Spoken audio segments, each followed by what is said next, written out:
am literally first thing in the morning sitting on the toilet through a very thin door. And that's not always a quiet experience first thing in the morning, if you could read between the lines. And Judah is right outside the door. I was in the closet.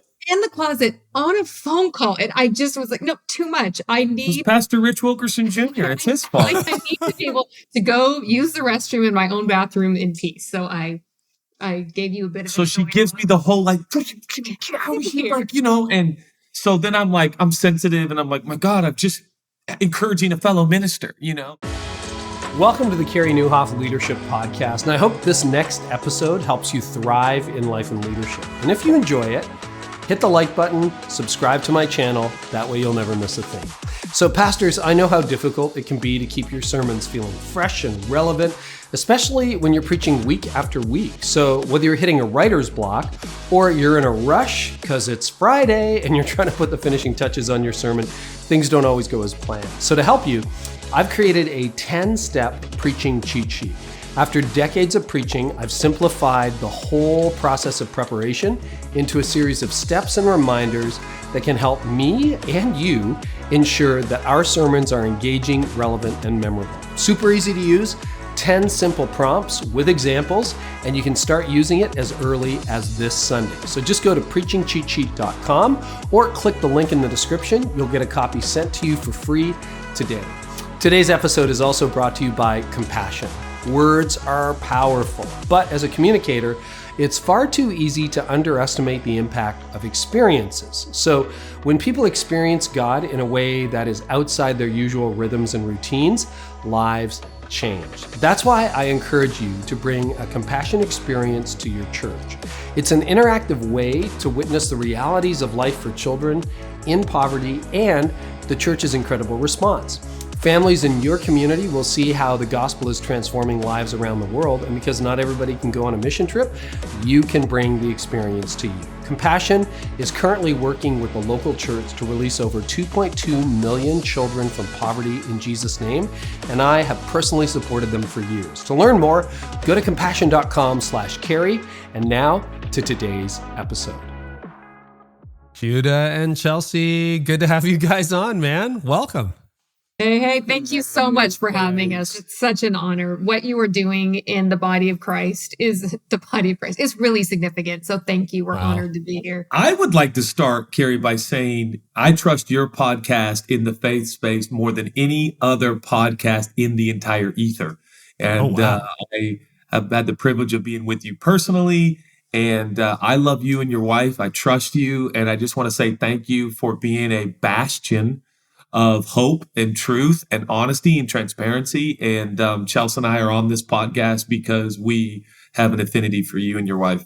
Well, thank you. It was wonderful to spend a few days together earlier this year and get to know you. And, it's always a shock for me because here I am in my basement. You're in your bedroom, for those of you watching on YouTube. Found that out. And you got to say, okay, you got your names on the wall, but you sleep on the opposite side. That was one of my questions, I right? sleep under Chelsea and she sleeps under Judah. And that's the way it should be. Yes, but it's so weird that we sleep with our name in lights. But well, we never turned the lights on.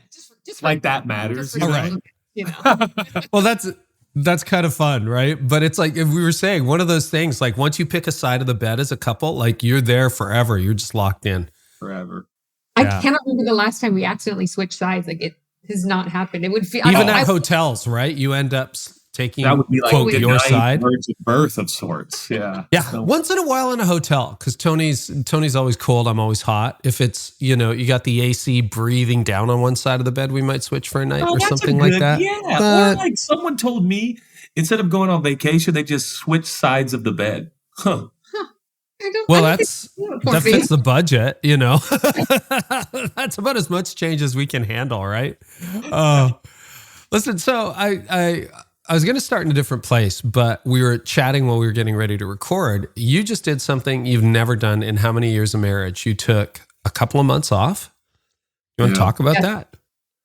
2 months off. So we have been full-time in ministry for 23 years, almost 24, and worked for the same organization, which makes us feel old and it feels like a life accomplishment. But don't look old. Right?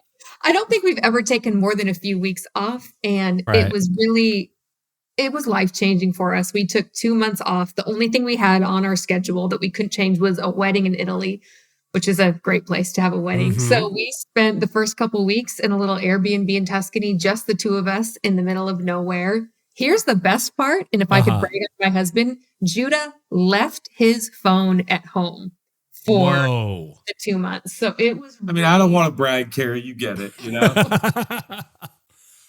months. No phone. Let me tell you, if there are guys out there wanting to save their marriage, I am telling you, if you want to restore the respect of your spouse for you, leave your phone somewhere, travel across the world. And obviously budget has to be considered here, but we have the privilege and the opportunity. We got the cheapest little Airbnb you've ever seen. And yet it was awesome in the middle of the countryside of some European village somewhere. And it was a very cost-effective experience, but also life transforming. And honestly, everything was great until we had to go to a wedding and include people into our space. So we loved every minute. That month of just you and me was, to be honest, I would go back today. Yeah, I felt like afterwards I realized, I like myself and I like my husband and I like who we are. Yeah. And we really do love Jesus. And it just took some time to realize that. I think in the hustle and bustle and the ministry demands that we face every day, sometimes we can forget those things. And it was really amazing to remember them. It was. What prompted you to decide to take that kind of extended break? So I love our team. David Kroll, who's a friend of yours, who you got on the podcast, is an amazing CEO. And he's really made sure that we have great benefits for our team. And a sabbatical is actually one of the benefits, taking 4 weeks to 8 weeks off, depending on tenure. And realizing that all these other staff members are getting to do this, but Judah and I have never done it. So it was kind of, wait a second, let's take advantage of this benefit. Yeah, we're dealers, but are we users, So we started using.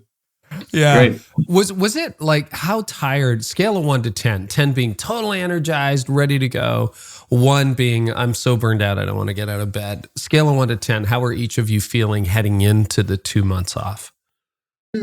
I will say my dad, I have a great relationship with my parents. My dad will also ask me hard questions. And he and I were talking about this one day. And I realized, I told my dad about it 2 months before. So Dad, I feel like for the first time in my leadership, I'm leading from empty. And I'm giving things that I don't necessarily have to give. And, we know enough car analogies that when you try to run a car, not just on empty gas, but without oil and without that lubricant, that's when serious engine damage can be done. And I felt that pull of leading from empty. And I realized I never want to get back to that space again. I never want to get to where I'm leading from empty. So I was whatever a negative is, I would say I was there. And I would say, Carey, to answer your question, maybe it's a 3 or 4, but that 3 or 4 had me in my savings account. My metaphor would be more the bank metaphor. And I think, the checking and the savings, right? And I think we're supposed to lead from our checking account, but I think a lot of leaders are into their savings. And the thing about savings is once the savings is out, you don't have any more food on the table or roof over your head. And I think a lot of leaders they're into their reservoir, they're into their savings account. And then suddenly they bankrupt and we're all like, what a shock. When in reality, it actually wasn't a shock. It happened about 3.5 years before that when they started down the 4, 3, 2, 1 path. And then they're in their savings account and you can only live on your savings for so long. Yeah. Well, I think you guys know me well enough to know that I have been there leading on a 0 or a 1. And deep into my savings account with about 32 cents left. And, I know what that feels like. So this is with a lot of empathy. What happens like when you're at a 3 out of 10 or you're running without engine oil? How does that manifest in your life? Because one of the big surprises, right? And fortunately, a lot of pastors get sabbatical. A lot of leaders take sabbatical. I've never done 2 full months off, but I've done a month off. But, a lot of people don't even realize how tired they are until they stop. And then they're like, whoa, what just happened? How does that manifest? I think, thank you for asking, because I think we've got to identify signs and signals so that people know, right? I mean, when a turn signal no longer works in your vehicle, you need to go get it fixed. It's one of the things you need. You know, you can almost maybe live without the horn, but you got to have the signals so that people know where you're moving. And I think some of the signs and signals that we had is, for instance, you start to despise the very thing you love. Like the thing that used to just move you and get you so pumped, you're now like, do I have to preach another sermon? You're like, well, buddy, you love preaching. Like you love turning the lights on for people, you know, through verbal communication. And now you're despising it. So I think to any preacher, communicator, leader, thinker out there, innovator, when you start to despise, and hate is not the word, I want to use despise, because despising is that like emotional disposition where you start to feel like, you know, I'm not being compensated enough, whatever that means. I don't even mean monetary, but people aren't liking me enough. No one appreciates me. No one values me. And you start to get that kind of that edgy thing. And by the way, if you're like me, preaching and ministering from that place can be really reckless and destructive and detrimental to people who have really trusted you to pour, you know, good water into their soul. Yeah. And isn't it crazy? We were so worried about what would people think, or would they feel like we weren't serving them by taking time off, by taking this extended time, when actually, since we've come home, we've realized that was the best thing that we could do for the people that God has entrusted us to serve, is to actually take the time to meet with him, to rejuvenate, to do that. But I just couldn't believe the resistance we felt internally to doing that. Oh my word. Like we were giving up on everybody. And then we got home and everyone's like, you guys are heroes. This is the coolest thing ever. Thank you for doing that. And last night I was with some buddies who are professionals in their field. And they're like, dude, tell us more about that. No technology. You didn't watch TV. You didn't have a cell phone. That's insane, bro. That's so sick. Tell us more. And you're like, oh, that's weird. The very thing that like people love me for now, I thought they were going to hate me for. So who doesn't like someone you respect refueling? It's very compelling. So I would say to everybody out there who's worried that when you go to refuel, that somehow people are the people that don't like it, probably were never into you to begin with. No, that's right. I've got a very good friend who took 3 months off in 2022. Very nervous about it. Like the whole place is going to fall apart. You know, people are going to be resentful. And again, came back much healthier, very refreshed, did the work. And all he got was applause, no criticism. And now he's leading with a full tank into a high growth season. It's like incredible. I want to drill down because I don't have a lot of couples who do ministry together on the podcast. So if you'll indulge me, I want to talk about that. I want to talk about your job descriptions, your role at the church. You know, Chelsea, you and I were seated next to each other at dinner one night. And I mean, just an incredible mind for ministry. Definitely not just, you know, the name on the marquee, et cetera, et cetera. But I want to start with this. When your energy is low, what happens in your marriage? My wife wrote a book about it, so I think I'm allowed to ask the question. What happens to the two of you? And how long have you been married now? We've been married, it's almost 24 years. It'll be 24 years November 5th. Congrats. And so that feels, it's our Kobe year? It's our Kobe year, 24. There you go. Right? Sorry, American basketball reference. Sorry about that. Yeah. I'm like sports agnostic, but I'm sure my whole audience got that. I know who Kobe is. I know who. So. Yeah. No, it does. I think one of the difficulties about being in ministry together that we have found, especially in this last season, is that when things are hard at church, they're hard for both of us. And normally, if that person you would come to for comfort is going through the same stuff and feeling like we don't have any comfort to give each other. And I would say this past year was the first time that we felt like it was hard to give each other comfort during the difficult seasons of ministry. And for the first time I understood, I can't off the top of my head remember what the statistic is, but parents who lose a child, it's so hard for them to stay together because they're both in the grief together. And I would say for us, that was one of the difficulties of past season. And so when we get tired in ministry together, not being able to comfort each other. It's like, no, I need something from you. Well, no, I need something from you. And we're both trying to get something from each other that we don't always have. Yeah, absolutely. I mean, I think the cool aspect of it is we really relate well to each other. We get to work in the same space.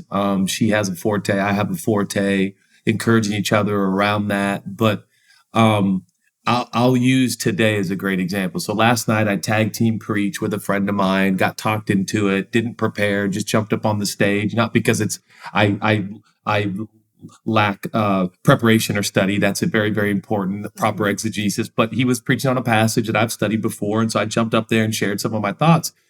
Fast forward to a little extra tired last night because I did that. Go to bed, wake up this morning, a little bit extra tired, a little bit weary, a little bit, almost cranky because it's like, well, I ministered last night. I gave everything I had. And Chelsea kind of got upset with me because I got on a phone call super early and she recently asked me for margin, like, please don't get on. Okay, no, I have to. Okay. All right. People who are watching have an advantage over people who are listening right now. Go ahead, Chelsea. I am literally first thing in the morning sitting on the toilet through a very thin door. And that's not always a quiet experience first thing in the morning, if you could read between the lines. And Judah is right outside the door. I was in the closet. On a phone call. And I just was like, no, too much. It was Pastor Rich Wilkerson Jr. It's his fault. I need to be able to go use the restroom in my own bathroom in peace. So I gave you a bit of. So she gives me the whole like, get out of here, and so then I'm sensitive, and I'm like, my God, I'm just encouraging a fellow minister, and and then my brain goes to this space. She doesn't know what it's like. I, preached, I ministered, I whatever. And then it dawns on me, oh, dang, she does know what it's like because we work together and she preaches and she's the lead theologian and she writes books and she does and I was like, and I know that sounds very silly probably to a lot of people listening, but that camaraderie of I don't get to play victim to this weighty, pressured platform that I carry, but it's that we carry it together, made me text her quicker today as I was meeting with Pastor Chad Veach. Sounds like I meet with all these pastors, but my friends. And I just said, will you forgive me for my bad attitude? I'm an idiot. Because to be honest, I got to that conclusion, which was the right one. It took me less time because we're a team and she gets it and she knows what I'm going through. And I have a lot of buddies who play sports and get paid to do it. And sometimes they come home to their spouse and it's like, my spouse doesn't understand what it's like to have all this pressure in a stadium. But in the case of Chelsea and I, like we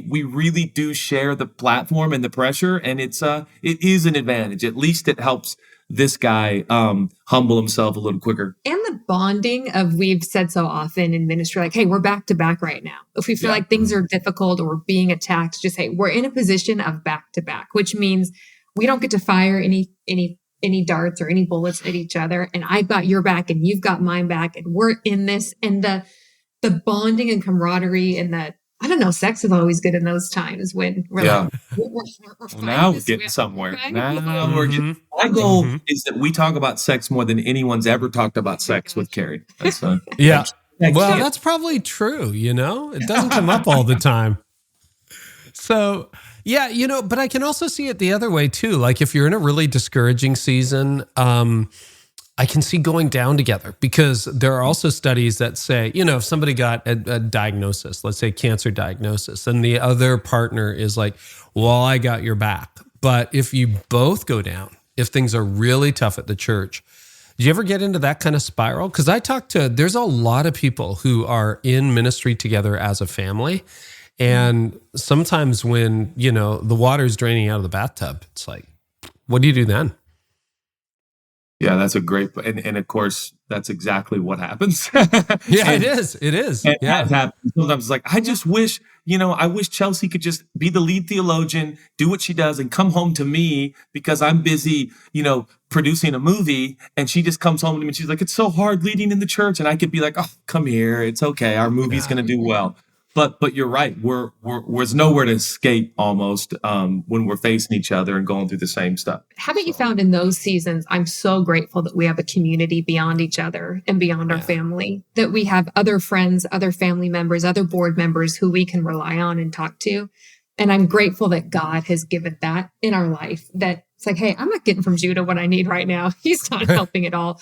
Calling up somebody else and calling a friend who I know. It's not just the two of us in our community. And that's been a huge... It's actually almost required because of our arrangement. It has required that we cultivate people who are more objective, and aren't so inundated by the world that we both work within. And it's made us have to be more intentional, because when we're down together, it's way down. Yeah.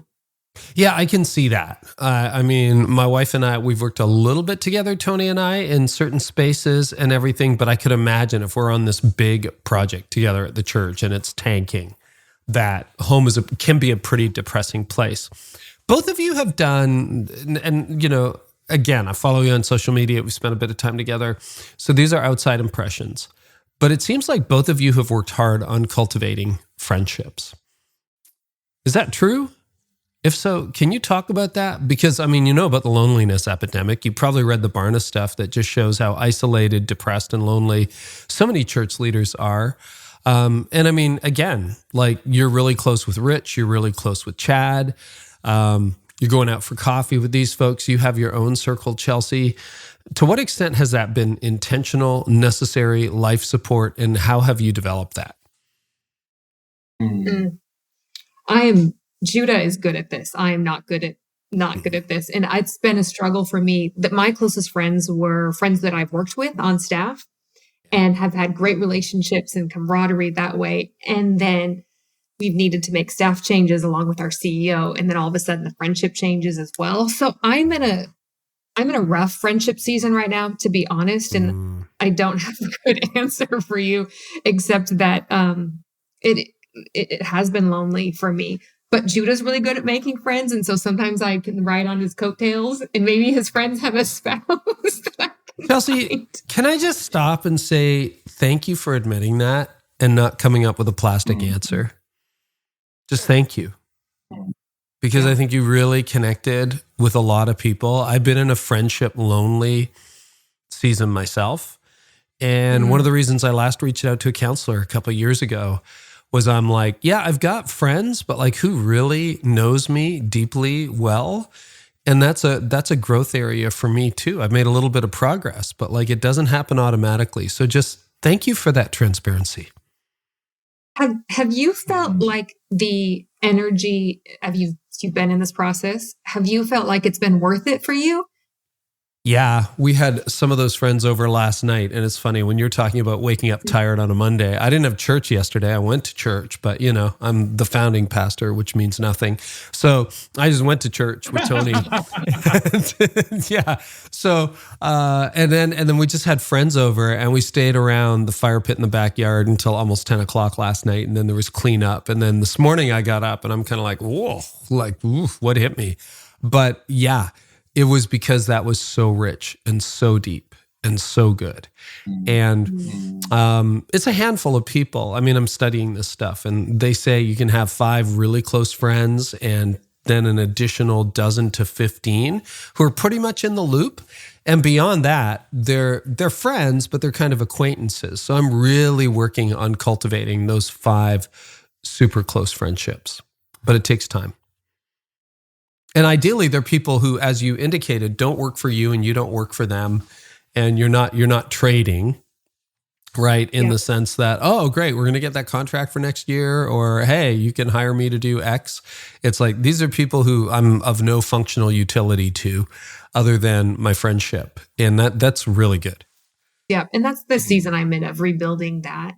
And the reason I ask you is it takes so much work, and it feels like tireless work at the beginning. It is. It feels like, there's other things I could be doing with my time. Encouraging to hear. Well, I got a lot of friends. Yeah, you do. No, but you're like an extrovert. Are you an extrovert, Judah? You must be. Yeah. Mostly. I really, shockingly to a lot of people, I really enjoy being by myself.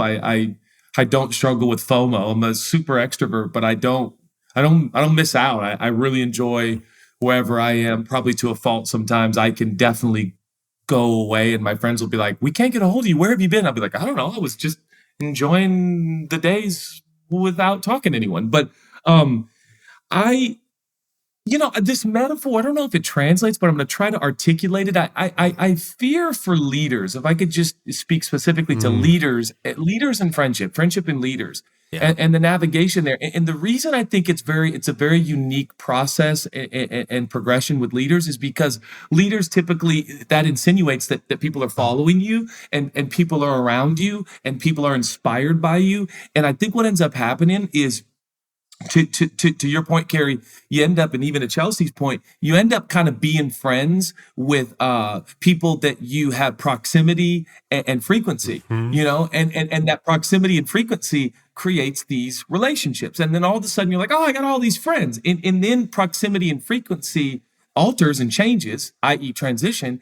And before you know it, leaders like us, all of a sudden are like, where did all my friends go? They hate me. They were illegitimate. Well, no, they were just a certain kind of friend that frankly doesn't take as much intentionality, doesn't take as much care and concern, doesn't take a listening ear, follow-up questions. They say one of the most underused social dynamics in the whole wide world is the old follow-up question. We don't know how to ask people how they're doing, which, by the way, everyone does it. If you're out there listening right now and you're like, I need more friends, I want deeper friendships, I'll give you one little secret. That is asking how people are doing. Everyone does that. You want to go to the next level and connect with people? Ask the old follow-up question. And that's how, it's not just how are you doing? Everyone goes good, great. And then you ask that follow-up question, could be like, why do you feel great? And how does great feel for you? That alone can help you develop friendships. So here's what I would say. I am very concerned for leaders because I think they don't water their own garden. That starts, of course, with a relationship with Jesus, right? And what they end up doing is by proximity and by frequency, we end up fooling ourselves that we've got all these friends. Jesus loves us. It's amazing, right? The church building looks good. The people are in attendance. The giving is solid. My sermon series went so well. My podcast have a little extra views. Even my YouTube videos getting some hits. This is amazing. And you start to tell yourself, I'm good in my relationship with God. I'm good in my relationship with my friends. But inevitably, here comes transition. Inevitably, here comes the ebb and flow of life that all of us experience, right? It's the famous sitcom actor who at one point, like everywhere he or she went, they got into the restaurants and the vibes and the clubs and the things and the camera pans to them at the US Open because they're in a seat and everyone cheers because it's like, dude, this is sick. Well, guess what? It ebbs and flows. There are sitcom heroes that us three have that my kids don't even know they existed. They don't even know their name, because of the ebb and flow of influence and being a public figure and a leader. So here's what I would say. There's going to be a time for all of us leaders where we're only literally left with the garden we have. And that is, have I watered the garden of my intimacy and relationship with Jesus? Like, do I interact with him? Do I like him? Do I talk with him? Do I ask for his opinion on my life? And then what relationships? Like you said, I think it gets down to 3 to 5 guys or gals that you're just pouring water. You're pouring water. And the metaphor just continues to grow, right? Because it's like sometimes the seed goes into the ground, it's got to die, nobody sees it, and you're just watering, you're watering. And I think a lot of people have lost the simple art of caring for people. Hey, how are you today? Hey, just thinking about you, got you on my mind, I'm praying for you. I have a dirty little secret, and Chelsea hates that term. And I'm so pumped about this topic because it means so much to me. But honestly, you want to be friends deeply with someone, start talking to God about them. I'm being so serious. Start telling God, Lord, I like Carey Nieuwhof. You know, we met in Mexico that one time. I sure like Carey. I just pray for Carey and Tony right now. God, I pray for their marriage. Well, guess what? My heart starts to open up to Carey. My heart starts to think about Carey. And next time we're together, whether you know it or not, you'll be able to tell. And you'll be like, man, that guy seems genuine. That guy seems authentic. And so I think that there are little ways to kind of develop deep friendships that are so small and so seemingly insignificant, but I think go a really, really long way. I have narrowed down the depth of relationship that I have with about 3 to 5 guys, but this is going to shock a lot of people. I would talk to those guys every single day. Every single day we talk. So guys are like, dude, I love like the brothers you have in your life. I'm like, well, we talk every day, man. Like there's a depth there and a trust there and a love there and a care there, because even when you don't feel like it, and Chelsea will tell you this, because sometimes she's in a bathroom and it's 7:45 in the morning, and I'm on a phone investing and pouring water on their garden, and they're pouring water on my garden. So much more to say there. The metaphors, I'm sure, broke down, and I feel a little manic. But this friendship thing means so much to me, because I think it oftentimes is the substance of life and living. There can be a reticence, though, in really breaking the ice with people. So back to what you were saying, Chelsea, like we swapped cell numbers when we hung out for a few days, and you're like, yeah, you're going to be in LA, like hit me up. And you know what? I mean, we texted a little bit back and forth, and then I'm like, oh gosh, they're so busy, and I'll be in LA again next time. And the next time in LA, I'm going to hit you up.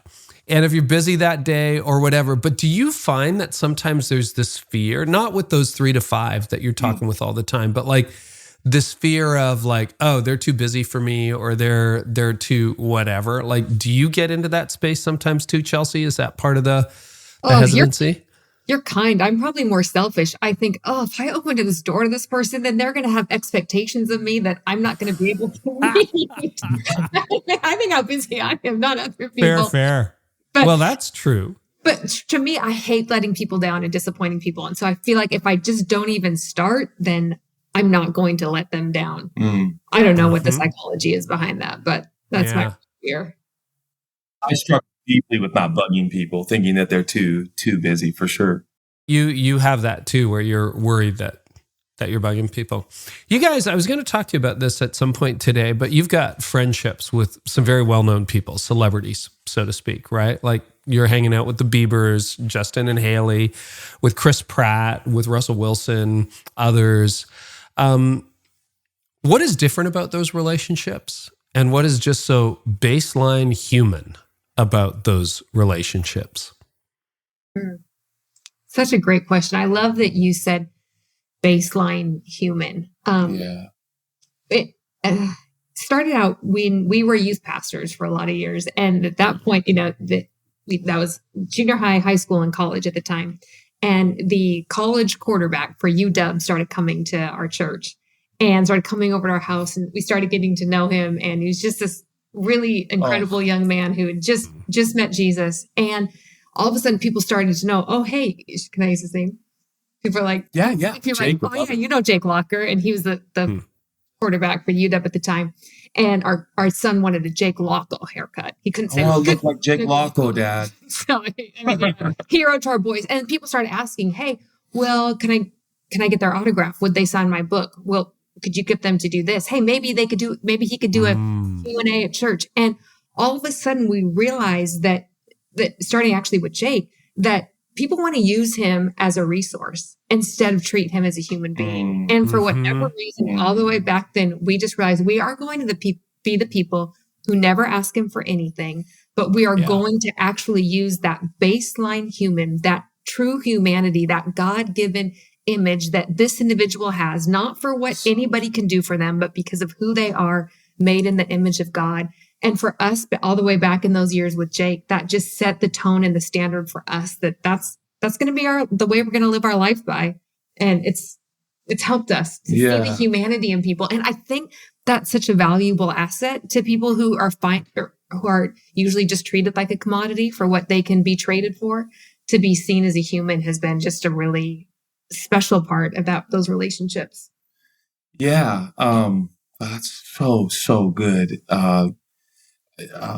Yeah. Oh man, I get so excited because I don't want to deep dive, but my only response at this point, Carey, would be like, it is so underlooked and underestimated. People, public figures, oftentimes are, things are assumed about them. For instance, that they're encouraged. They're already encouraged. They already know how great they are. They already I would call it just the opposite. There is such a vacuum there, and because everyone's assumed. In some cases, their own family assumes. They don't need any. And what I have discovered is like, I was with one of my buddies last night who plays in the National Basketball Association. Sure. And I just kept saying all day long, you're the best shooter on the planet. Bro, I think you're so incredible. Where a lot of people like, well, let's not talk about their movie. Let's not talk about their athletic achievement. What I've discovered is just like anybody else. It's like, really, bro? You really, not only do I think you're great, this is another thing I love about you. Here's another thing I love about you. And it's all stuff that I really admire, but letting them know that in this space, Judah and Chelsea, we're going to identify the things you do great just because a bunch of people know you do it great. I think it's important to underscore it even more and amplify it and be like, dude, it is so incredible.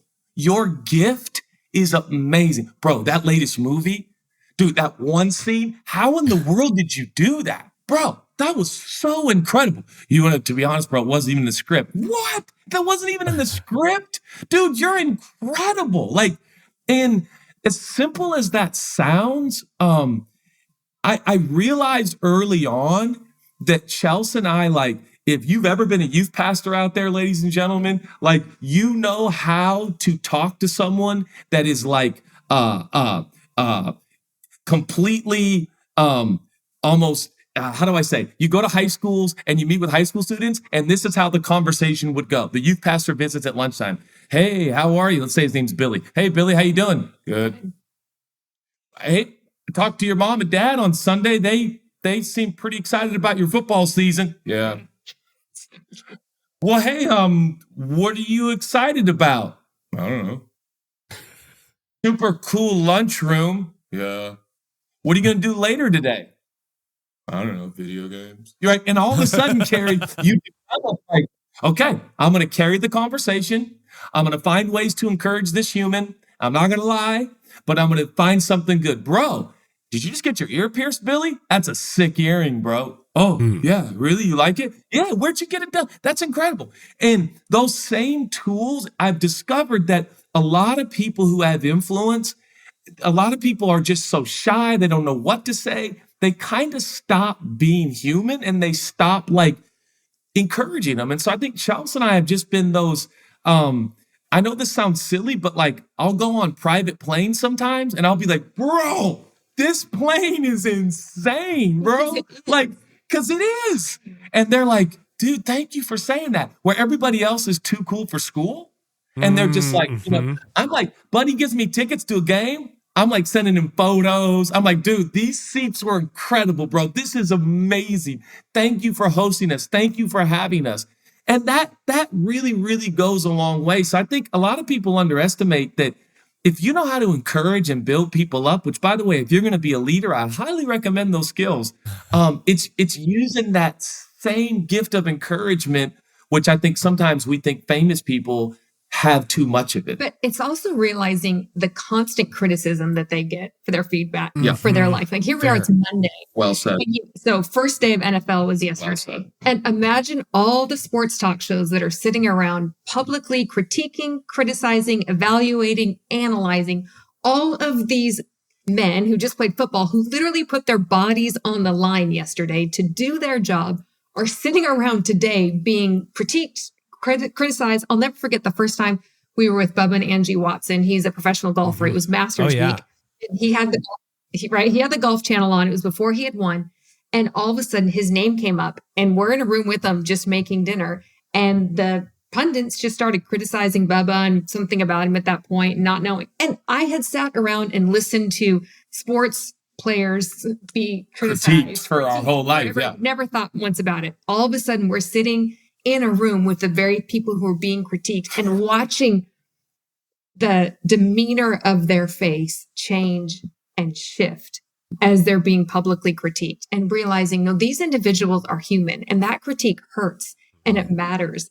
And do you ever remember the old leadership adage that would say it'll take 10 nice things to undo one mean thing that was spoken? I have no idea if there was science behind it, but that was an adage that we went by.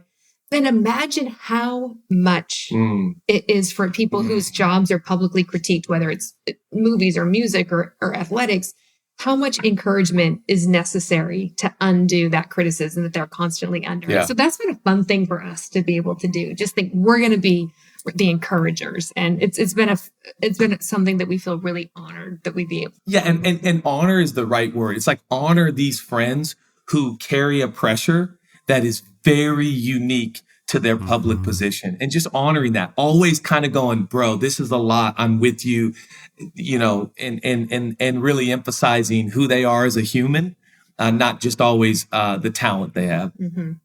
No, you know what? You remind me of the old adage that nobody you meet has ever been over-encouraged. There's not a single human who's like, oh, that's way too much, way too much. Like when we sat down for dinner that night and Chelsea, you were next to me, you were like, I love your leadership podcast. And then you just went on for about 5 minutes about it and the work I do. And I'm like, first of all, I couldn't believe it. Secondly, we all feel that and we all need it. And you need to know that you're making a difference. And even more so when you become the subject of memes and jokes and it's just a free for all, right? And any other, we live in this culture where celebrities are always being criticized, including in the church. Now, I'm all for, hey, if there's a scandal here, let's bring it out into daylight. Let's deal with it. Let's handle it. The church needs to be healthy. I'm all in favor of that. Sorry. But what are some of the unique pressures you feel if you have a high profile position like the two of you do? And I'm gonna qualify it to say, it's easy to say, well, Judah and Chelsea, they're like totally celebrity pastors, da. Hey, if you're a pastor of a church in a small town and you have 150 people at your church, guess what? You're a celebrity. That's right. Yep. You may not have signed up for it, but you feel that pressure. You're living in the fishbowl. You're living under the spotlight. People are watching you. You just happen to have a few more headlines than the average pastor. So what are some of the pressures that you have had to navigate as a couple, as human beings, because of the level of influence and I think notoriety is a positive term, but the level of knownness that you have as a couple? I'll speak specifically to this role as a mom and as a wife, since you don't have many couples on. Let me speak to the women. Go for it. For us specifically in ministry, the pressure that I have felt that our kids would validate our ministry, or that their behavior or that how they turn out will somehow either enforce or negate the work that we're doing. And I'll never forget, for me, when we had our first son, he was about 2 years old, and Judah's parents were the pastors at the church at the time. And we were sitting on the front row, and he decided to throw a 2-year-old fit, like only a 2-year-old can, kicking, screaming. And it was his grandpa is up there preaching, and I have to carry him off the front row out. I'm sweating. I can't believe this is happening. I'm so embarrassed, carrying him out, about to go, just really let him know that his behavior is not appropriate. And the Holy Spirit, just in his really kind, gentle way, just stopped me in that moment and said, Chelsea, do not discipline him out of your embarrassment or out of your shame. And I realized I was about to. And I've seen that replay over and over in what we put on our social media regarding our kids, and just putting their highlight reels. And all of a sudden we're putting this expectation onto our children, and that we feel like they are our proof that our ministry life is effective.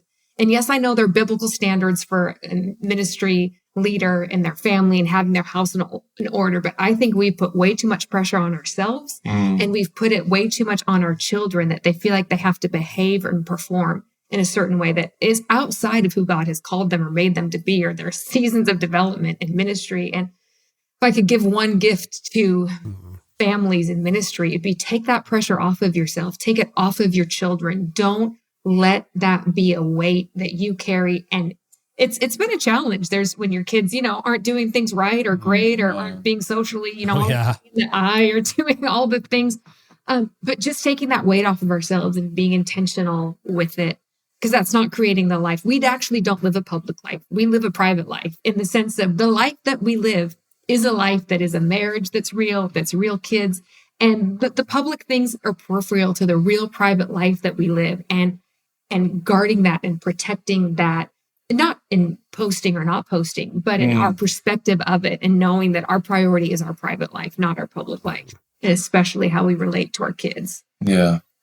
Absolutely, man. I'm kind of overwhelmed with all of the elements that go with any sort of platform. And I really appreciate what you said, Carey, because I think true to humans, we always want to use the extreme as the definition, and it's like, unless you have 400 million followers, you're not famous. Well, it is all relative. And I think there's thousands of people listening to this right now who this is very relevant and very necessary for us to consider. Hey, publicly and privately, how am I navigating those two verticals in my life? Because that's a part of leadership, publicly and privately. Now, obviously, you don't want those to get too far from each other. I tend to think that in the New Testament narrative, this idea of brokenness and weakness is very different than how our treatment of it in culture. Our treatment of it in culture is cover the brokenness, cover the weakness, never show weakness, never show a crack, always be on, always be great. And I got good news. The culture's changed and the world's changed. And I think proverbially the platforms need to get lower. And I think the preachers, ministers, and leaders of the spiritual kind need to be more candid and open and honest. And I got good news. The culture loves it.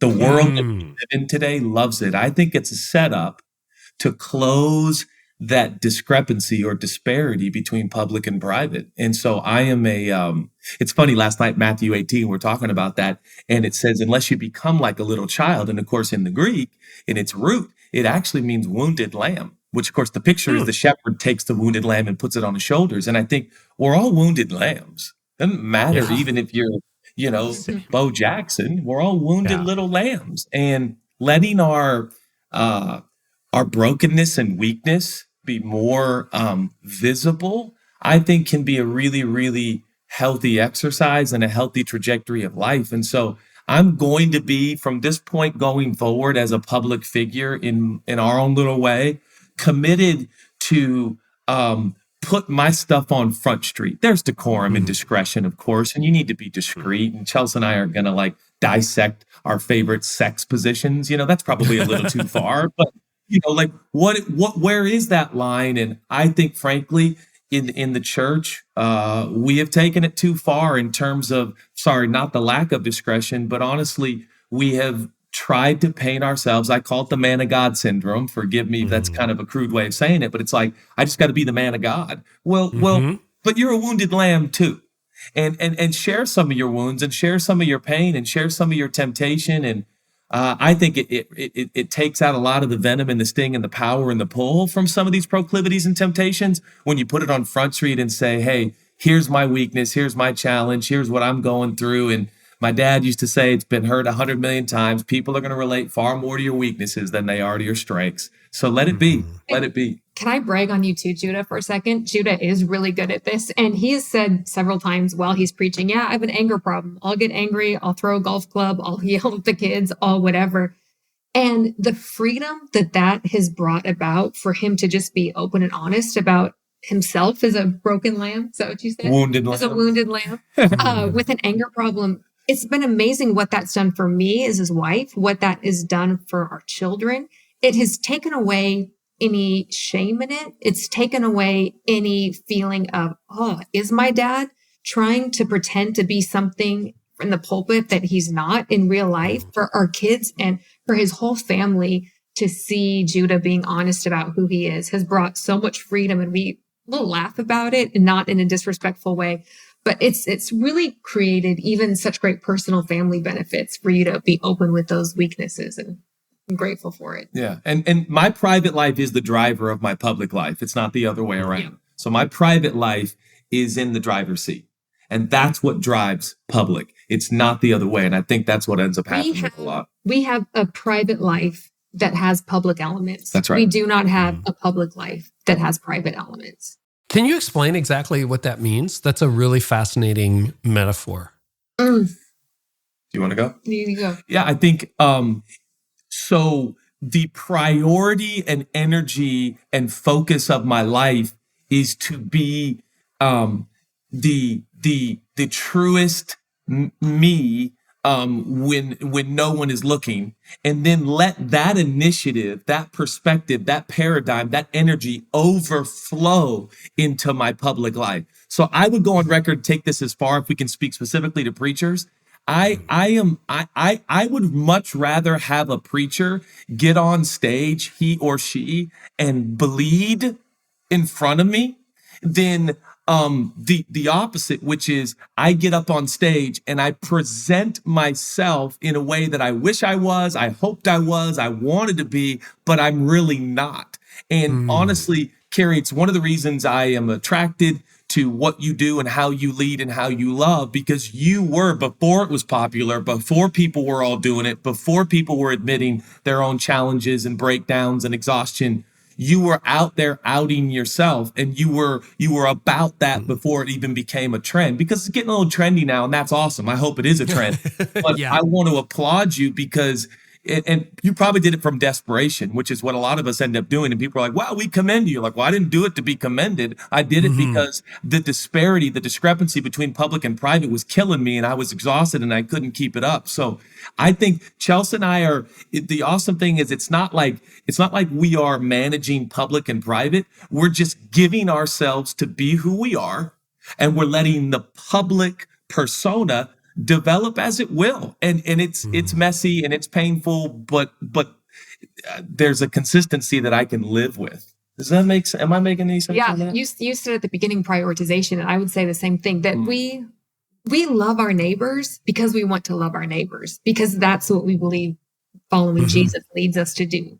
We don't do kind acts in our neighborhood so we can post them on social media to say, look at what we're doing. Now, from that, there may be an outflow of a post on social media here or there, but we're not doing private activities for public consumption. Yeah, they're not photo ops, right?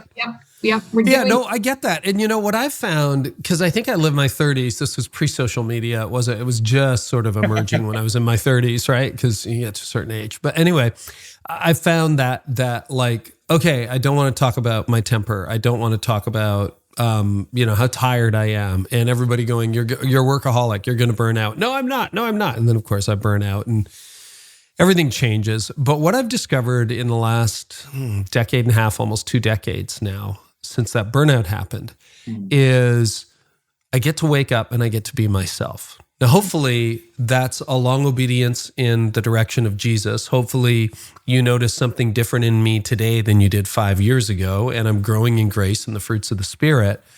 But it makes it infinitely repeatable. Do you know what I mean? Like, I just get to, so my next writing, I just wrote the introduction to what could become my next book. Kind of surprised me on Friday. And I'm like, yeah, that authentically is who I am. I'm not trying to research a topic. I will research it, but I'm not like, no, this is flowing out of who I am. And this interview, this conversation, you'll notice how many scripted questions we got to, right? 1. So that's a good interview. That's a great conversation with amazing people. But like, it makes it, there's no gap between your actually, this is really funny. Tony had a birthday this year, and my boys and I have 2 sons. We spent 6 months trying to pull off a surprise party, and we did it. It happened a couple weeks ago, and she had no idea. And I mean, it was elaborate. We had 70 people in the backyard, had a project, like a party manager or whatever you call those people, project coordinator, hired, because I couldn't do it. It was beyond my ability. People flew in, they drove in for it. It was amazing. We pulled it off. And afterwards, I just started sleeping. I was so tired, and I'm like, oh my gosh. And then I started feeling really great, like super energized, more than I had in months. And I'm an amateur psychologist, total amateur. And I'm like, I think it's because I was keeping a secret for the last 6 months. Now, it was a good secret, but I had to lie to her over and over and over again about what was going on. We hid it under another party that we said we were having. So it was all like benevolent. It was all good. But now I'm like sleeping like a baby. And I'm like, I think it was because of that duplicity, even though it was all for the sake of good. You know what I mean? So when I see that, even if you've got a little bit of disconnect between your private and your public, it's what's that psalm? Is it Psalm 32? My bones were sapped like in the heat of summer. I was so exhausted, so I confessed my sin to you, oh God, that kind of thing. You know what? I'll test this out on you guys. End of sermon. I don't think Gen Z and younger millennials want it any other way. They're going to smell the pretense before you can even drop it. Is that fair? That's very fair. And I think what an opportunity for leaders everywhere who are willing to listen to this. Chelsea, Carey, and I are pleading with you. Close the gap. Have the courage. Trust God. Trust yourself. Out yourself. Out yourself. Just out yourself. Everybody out there, let's just start outing ourselves. And there's something about it. When someone outs themselves, it's like, oh, I always tell my buddies all the time, hey, just tell me what's going on. Whatever it is, we can work with it. I don't care how bad it's gotten. I don't care if you've stolen money from the U.S. government. I mean, I do, but like whatever it is, just and we'll work from there. His grace is sufficient. I literally believe the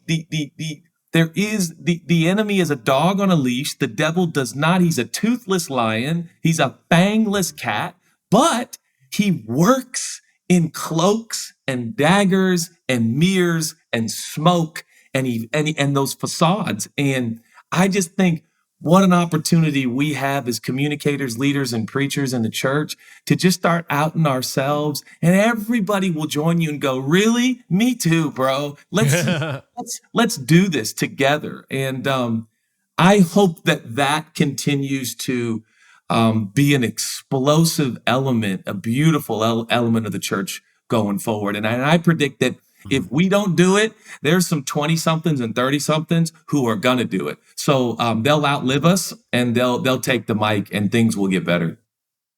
Yeah. Well, I want to ask you one or two church questions and then maybe we can do a round two at some point in the future. But this has been a fascinating conversation, and thanks for being so open. Thanks for just talking about the two of you and your life together and that side of ministry. But when David Kroll was on last year, I think, we talked about what COVID did, the reduction of services. And I mean, I was on your website getting ready for this. You have a monthly experience now, if I got this right, one in Seattle, one in LA. And basically, your services went from how many? A bajillion, 13 locations. You're on a plane flying here, there, everywhere, multiple services, You're down to 2 monthly services in different cities on the West Coast. Can you talk about some of the rationale behind that, how it's going? We'll start there. I'll say this, and I'm going to try to, being succinct and organized is a very difficult thing when you ask stuff I love, because I just get all these thoughts that flood my brain in the best, most energetic way. But collecting Christians was not the idea of God. But if we're not honest, we can't make progress here. We are living in an era in the technological rise, right? In the making smaller the planet because of technology, information, and communication, right? This new technological boom has brought upon this idea that you can have pastors, ministers, and preachers that you hear every day that live clear across the world from you. So as a result, there's been an extra rise of star preachers, star ministers, star churches, meaning if they move to your town, they could empty your church. A lot of people don't want to talk about this, but the rise of planting churches, and the grand opening has 2,000 people in attendance. I don't mean to be disrespectful to anybody, but I wish it was 2,000 new converts, but it's not. It's 2,000 Christians who love you and are a fan of you. And so your church is almost insta-church, right? Now, the days of this, Carey, we're all old enough on this podcast to know that didn't exist in the past. There was no 100%. Such thing. Like maybe 20 years ago, it didn't exist. Yeah, maybe Billy Graham or Earl Roberts could do it, but like basically there was like 3 people that could do that. Now there's a whole list of men and women who could move to any respective, in some cases, parts of the world and start a pretty significant church overnight. So that has to be in the equation that we start to consider when it comes to scaling a church, the model of the church, and how we're doing. And the reason for this is that God desires all men to be saved and come to the knowledge of the truth, which is to say every single man, woman, boy, and girl alive on the planet right now are all his kids. They're all his kids. They're all his kids. So the vision of God is not for some of his kids. It's for all of his kids. Just like Judah and Chelsea Smith believe in Zion, Elliott, and Grace. I don't have a vision for 2 of my kids. I have a vision for all of my kids. I have a passion for all of my kids. God has a passion for all the kids, even the kids we don't like, you don't like, they don't like. They're all his kids, and he's obsessed with them, right? So I believe that the partner that God is asking for in the proclamation of the gospel, the extension of the kingdom, the raising up of disciples and mature believers is a passion for all of the people on the planet. So I do not believe I have license or even wiggle room or leeway to start making plans that exclude some of his kids. We've got to include all the kids. So here's what happened in my life. Because of men and women who trusted Chelsea and I, we gained a platform and a following that basically lended itself to, if we went to certain cities, people would gather to come hear us. And it was like instantly we felt like, whoa, we're making such a difference. But if we're not careful, we end up collecting Christians. And it occurred to me, Carey, at some point in my life and career and leadership, that if the game is who collects the most Christians, we could do really well in that.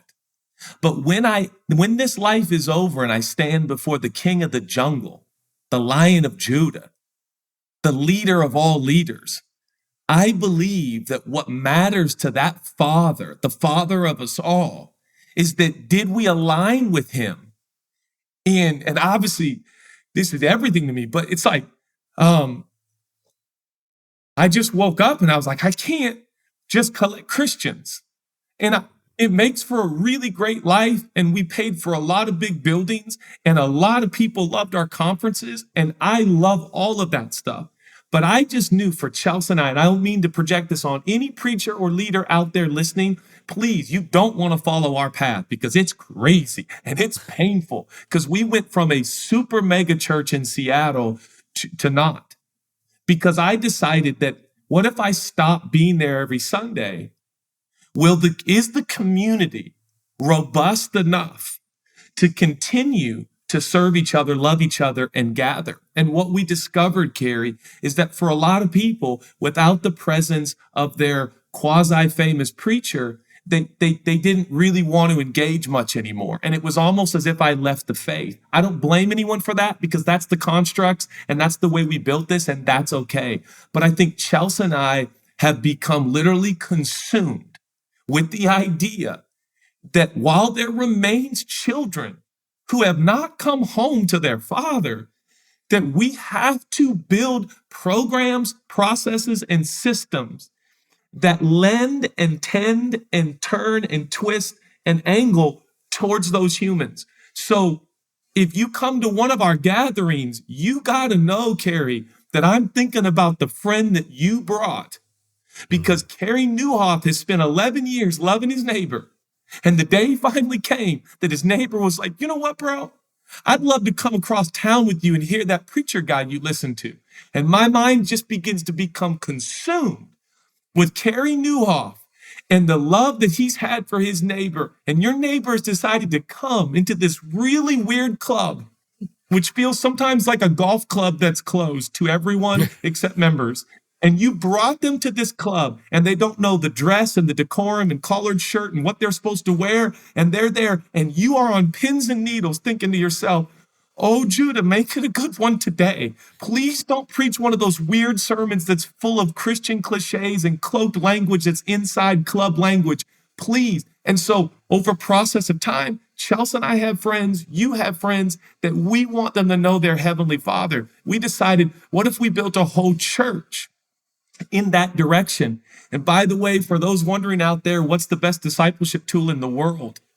I will go to my grave believing this, that the way you will grow as a disciple most is by pouring your life into someone so that they can become a disciple. And guess who learns the most? The teacher. Guess who learns the most? The preacher. And so Chelsea and I, in an emotional way, that's just a quick little try to express some of the reasons we're doing what we're doing. Yeah, in part, Jude and I are very opposite. So he'll tell you in an emotional way. I'll tell you in a statistical way why we're doing what we're doing.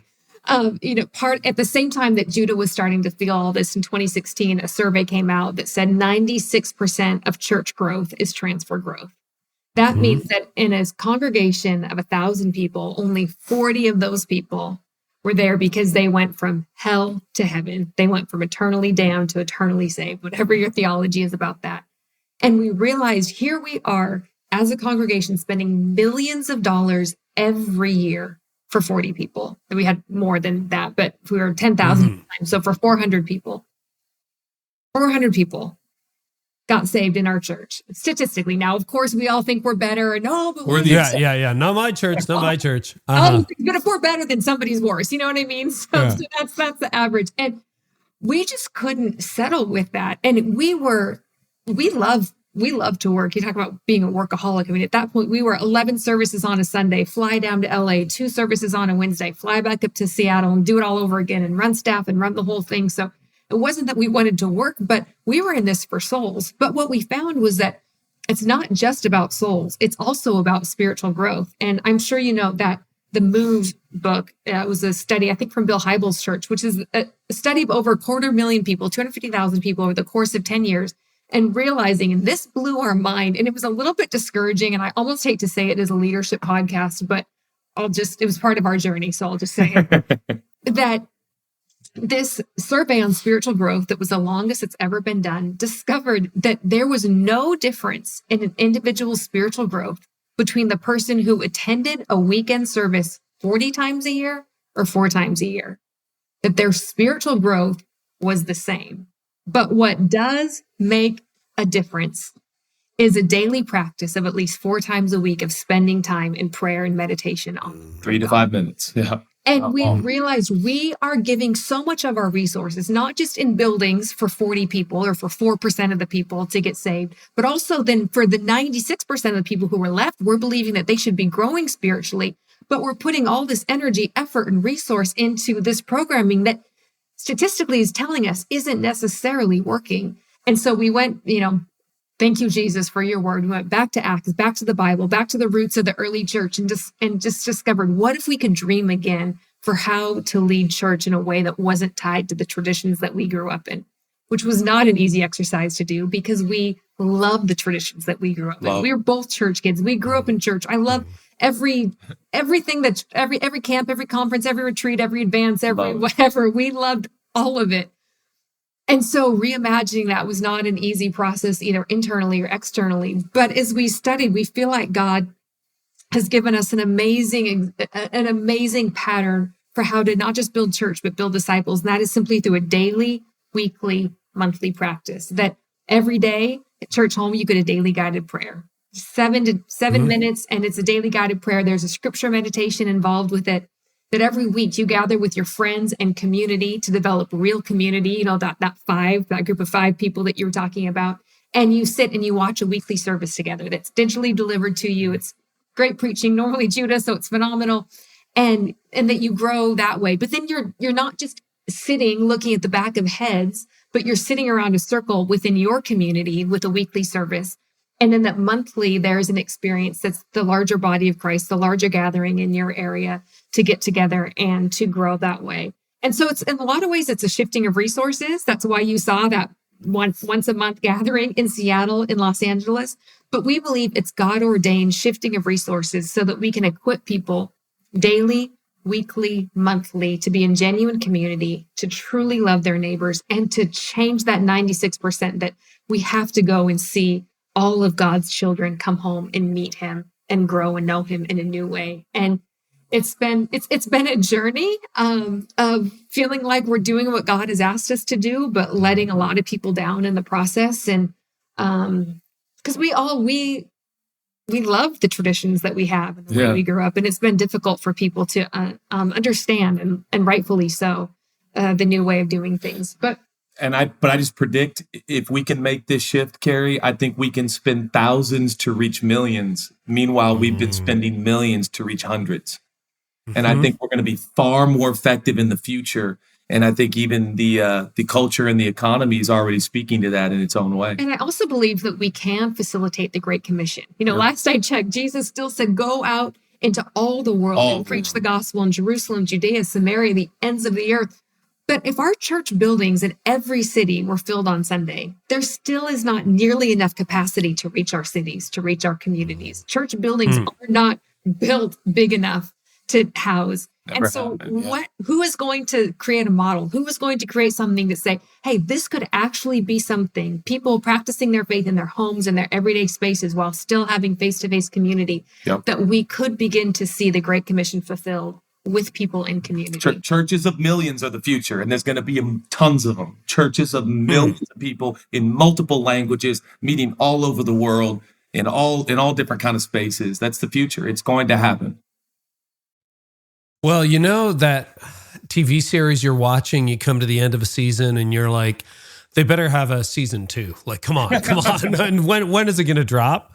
I feel like that's where we are in this conversation. I hope to do a season 2 with you guys. Maybe next year we'll come back and nerd out on the future church. What do you think about that? I would love that. And I just got to say, Carey, to both you and Tony, you don't have to do what you're doing, and you don't have to stand in the space that you're standing. But I thank you for it. You are a man that is given to what you believe with all your heart is the way and the truth and the life. And even if it's not popular, even if it's not exactly what everybody wants to hear, you're committed to that. And I just commend you, and I hope that you feel the wind at your back, and I hope that you feel like you got friends like Chelsea and I cheering you on. And let's spend some more dinners together, and I'll meet you in Mexico again. Deal. Judah, Chelsea, I can't thank you enough. Thank you for what you're doing. Thanks for being so transparent over this last hour and a bit. And I'm looking forward to more. Us too. Thank you.